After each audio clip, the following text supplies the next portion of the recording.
And Tom, you're Tom Schmitz. I'm Buddy Martin, just to get it straight. Seriously? Because some people think that you try to be me, which you do.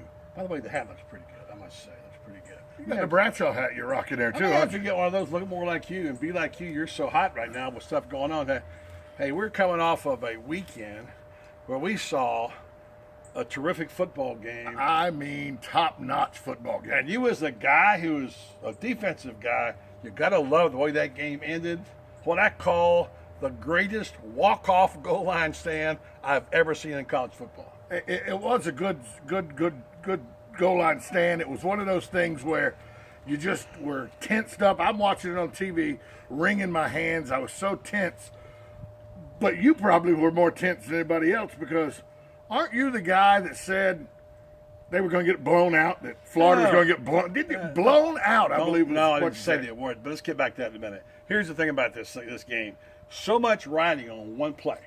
I mean, you're talking about one play makes a difference whether Florida goes to Atlanta back-to-back years for the SEC East Champion or SEC Championship as SEC Champion, and you're talking about that versus a defeat. And, of course, a lot of people are, by the way, on the back of Jim McElwain. And I may have made a bad prediction, but all you people out there, I'm calling you out who wanted to fire Jim McElwain last week. Are you kidding me?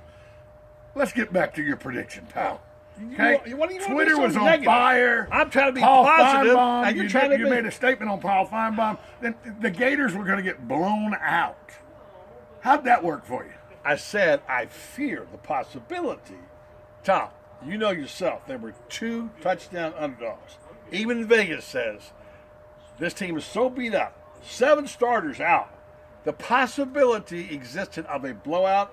You know it. And all you Gator fans who are on McElwain's case trying to get him fired, you know it.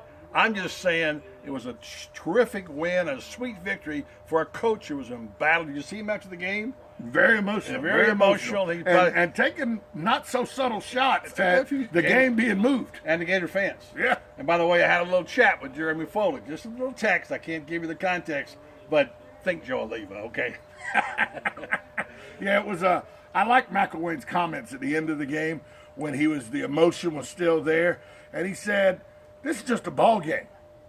There were people whose lives were in danger. And for people to say that something would get in the way of that, this is just a ball game that we came here and won as Gators. And a great win. And by the way, that's what's important today. Not who picked the game, not who thought it was going to be a blowout or whatever, stuff like that. So, seriously?